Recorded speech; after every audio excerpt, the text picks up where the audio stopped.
Bapak, Ibu, dan saudara-saudari yang dikasihi Tuhan.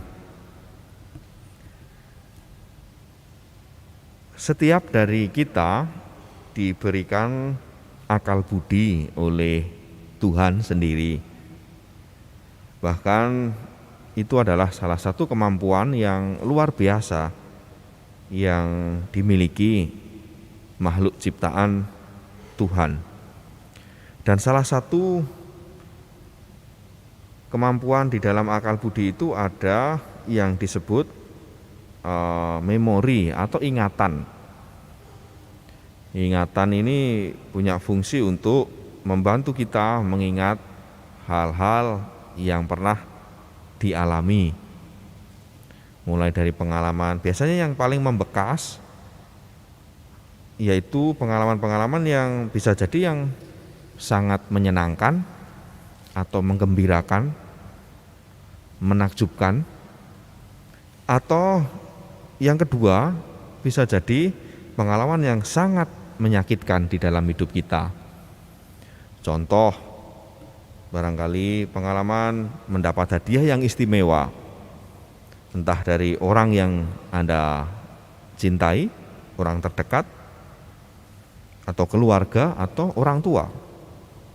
Dan juga mungkin pengalaman yang begitu menyakitkan, suatu peristiwa eksistensial mungkin, atau pernah disakiti oleh orang lain, atau dikhianati oleh orang terdekat, itu pasti membekas. Atau dibohongi oleh rekan kerja barangkali, itu pasti akan membuat kita teringat terus. Bahkan mungkin sudah bertahun-tahun pun ketika bertemu orangnya, ya ingatan itu akan muncul kembali. Kelihatannya sudah memaafkan, tetapi ingatan itu membekas karena suatu peristiwa ya akan mengukir di dalam hati kita. Bapak, Ibu, dan saudara-saudari, pada peristiwa hari ini Yesus hadir di tengah para murid untuk menampakkan diri untuk ketiga kalinya itu di dalam rangka mengingatkan kembali akan apa yang telah dikatakan Yesus. Setelah kematian Yesus di kayu salib, para murid itu sebenarnya galau ya, bingung. Ini mau ikut siapa lagi saya ketika Tuhan atau guru yang selama ini aku ikuti telah mati. Apa yang dikerjakan para murid di dalam keputusasaan, kekecewaan itu? Mereka, kita bisa lihat di sini, akhirnya kembali ke profesi semula. Nah, yang dikisahkan di dalam bacaan Injil hari ini adalah orang-orang yang dulu, kalau Anda ingat, Yesus ya memanggil mereka di pinggir pantai. Mereka sebagian besar adalah nelayan. Ya, satu dua ada yang seorang pemungut cukai. Dan ini orang-orang murid-murid Yesus yang dulunya adalah seorang nelayan dan kemudian dia kembali ke profesi semula. Petrus sebagai murid tertua dan juga pemimpin para murid sedang berada bersama dengan teman-teman yang lain. Dia, oke, saya akan pergi menangkap ikan. Lalu yang lain, aku ikut juga kalau begitu. Justru disinilah momen dimanfaatkan oleh Yesus. Yesus sebenarnya ada, tetapi mereka tidak sadar bahwa Yesus ada bersama mereka. Lalu sungguh mereka tidak dapat apa-apa. Dan Yesus datang, tebarkanlah jalamu di sebelah kanan perahu, maka akan kamu peroleh. Lalu setelah mengikuti apa yang Yesus katakan, ternyata dapat ikan banyak. Dan ternyata Yohanes, begitu peristiwa itu terjadi, ingatannya akan panggilan pertama untuk menjadi murid Yesus muncul kembali. Lalu dia katakan begini, itu Tuhan, langsung tersadar, mengingatkan kembali akan memori dulu yang barangkali beberapa hari ini tertutupi oleh kegelisahan, keputusasaan, dan kekhawatiran. Di sana ingatan akan Tuhan kembali, dan segera Petrus dia masuk ke danau dan segera berenang menuju ke tempat Yesus. Saudara-saudari, itulah pengalaman membekas para murid yang barangkali kita punya pengalaman yang sama. Pengalaman di mana kita punya kedekatan dengan Tuhan yang membekas. Bisa jadi hari ini Anda mengalami pengalaman itu. Bisa jadi pula hari ini Anda berada dalam situasi sedang merasa kehilangan Tuhan, sedang jauh, dan oleh banyak kesibukan, oleh banyak masalah membuat kita tidak mengerti dan terhalangi pandangan mata kita untuk mengenali Tuhan yang sebenarnya berada di sekitar kita.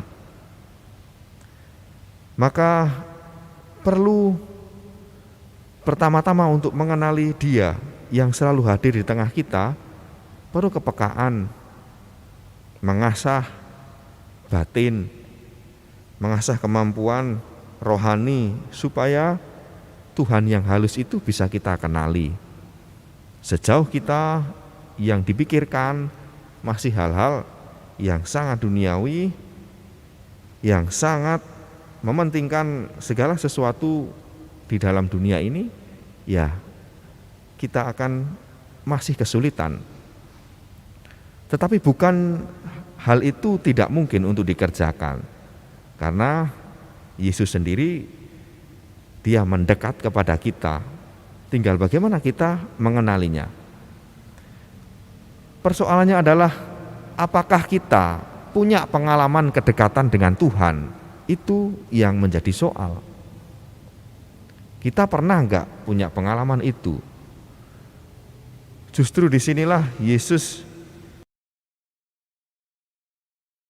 kan ketika para murid punya pengalaman kedekatan, dan Anda pun bisa mendapatkan kembali pengalaman itu ketika kita sungguh-sungguh mempertajam mata batin kita untuk mengenali kehadirannya. Oleh karena itu, saudara-saudari, Yesus hadir setiap hari di dalam hidup kita. Kita pun diajak untuk mengenalinya, membangun pengalaman itu. Sejauh kita mendapatkan itu, maka kita sedang berada bersama dengan Tuhan.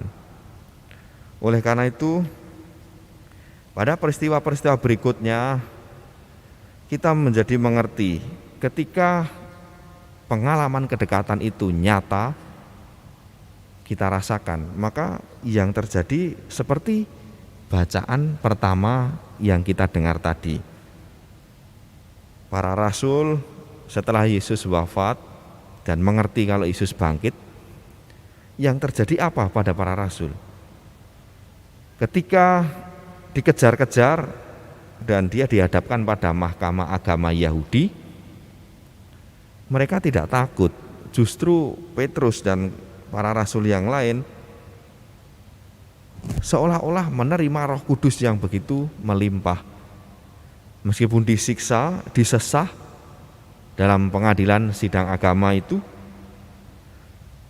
justru para rasul berkobar-kobar hatinya, tidak merasa kecewa atau merasa gagal, tapi mereka justru bangga karena bisa menderita, karena membela nama Tuhan, karena dia mewartakan kebangkitan Tuhan. Dan saya yakin Anda yang juga punya pengalaman kasih akan Tuhan akan jauh lebih berkobar-kobar pula, sebagaimana para rasul menerima Roh Kudus karena mewartakan kebangkitan Tuhan.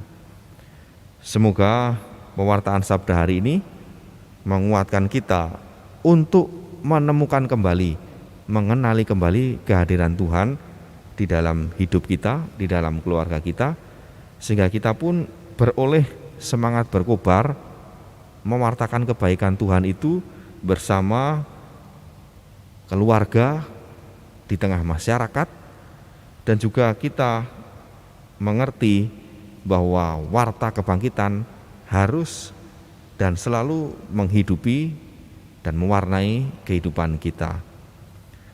Amin. Mari kita hening sejenak.